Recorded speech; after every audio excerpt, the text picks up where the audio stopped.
today. How's everybody doing today? Not a single real answer. Everybody just screamed, so I didn't really get much info from that. Well, is everybody ready for a story? Good. Shout out your favorite stories. Green Lantern, big fan of that choice. Yeah, everybody else who said Deadpool, real creative. Yeah, the proposal. Are we just gonna go through Ryan Reynolds' IMDb right now?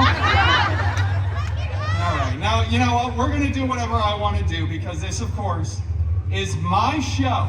I know, that's what you're all here for, right? Today's story is a beautiful bedtime tale, and we already have the rights to it, so Disney won't be sued. Right. This story is Cinderpool. Not enough of you cheered. Didn't give me good hope for what's coming. All right.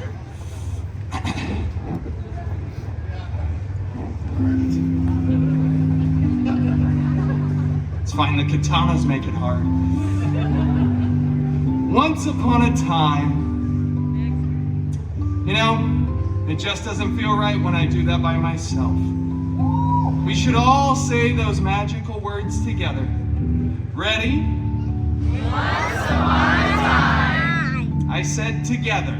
That's not that. All right, I'll just do it myself. Once upon a time, Cinderpool lived in a big mansion with her step professor and step mutants.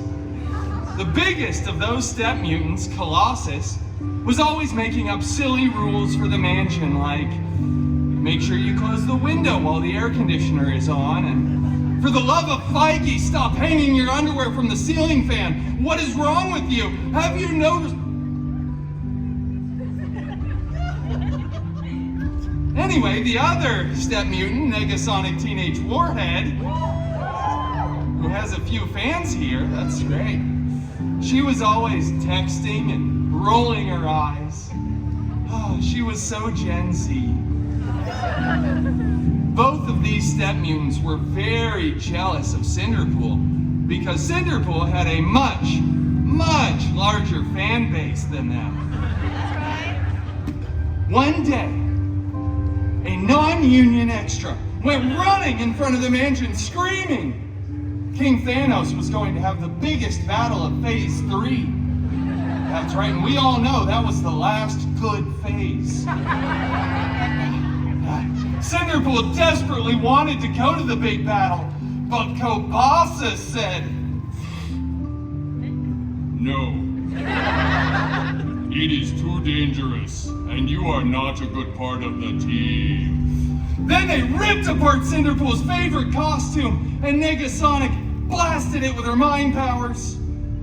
It was so cool, so Gen Z, so on fleek, no Cap Sigma.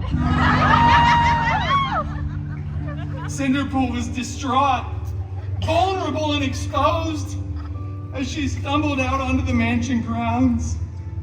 But then Cinderpool looked up and saw, beginning to form, a magical sparkle circle. And out of that sparkle circle stepped Cinderpool's fairy god mutant. Out of the circle stepped, just go through the circle. It's easy, we covered this already. Fine, whatever. Wolverine!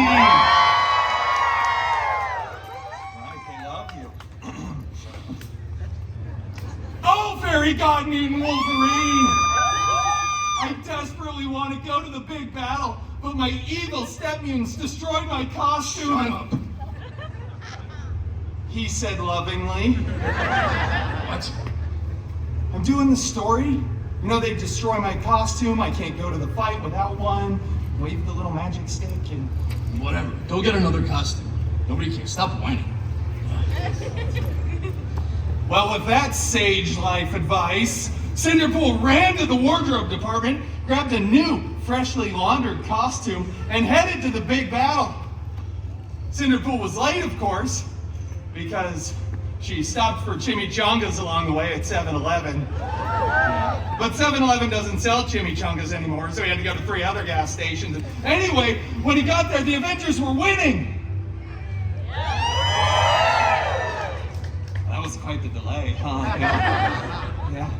Captain America looked so good in those pants. That was a faster response. Cinderpool looked for the fairy god mutant Wolverine, who was... I'm going to Pibbs. Pick up some milk. He's not coming back with that milk. No. Cinderpool looked around as the aliens were running away, and then noticed on the stairs of a spaceship a single glove. Cinderpool picked that glove up, waved to this nice camera, and admired the beautiful thing. It was gold, encrusted with colorful jewels. There were 6 of them. I don't think that's important. Cinderpool said, I wonder who this fits, and put it on. There were like 3 gaffes. After some buzzing, whirring, and clicking, it was a perfect fit. Then Tony Stark looks over and starts yelling, no! Take that thing off! And then all the other Avengers start making noise too, but you can't hear him over Tony, who's just going, no! I don't want to be in this universe as Tony Stark anymore! If I have to come back, I'll be doomed!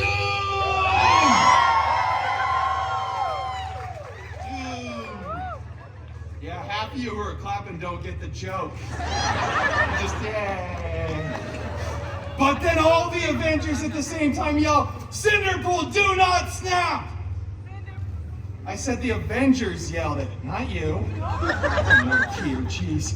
But you know what Cinderpool does. Cinderpool snapped. Cinderpool snapped physically and mentally over and over and over. People were disappearing, reappearing, dogs were falling out of the sky. It was very expensive for the VFX department. But eventually Cinderpool stopped. Everybody was back. Cinderpool had saved the universe.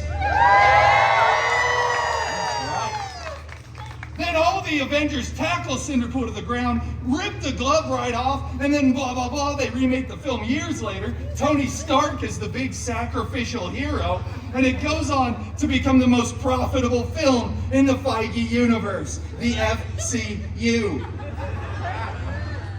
But it's okay, because Cinderpool went on to start his own film franchise, which breaks box office records. And they had to invite Cinderpool back to the Avengers Endgame 2, Electric Boogaloo.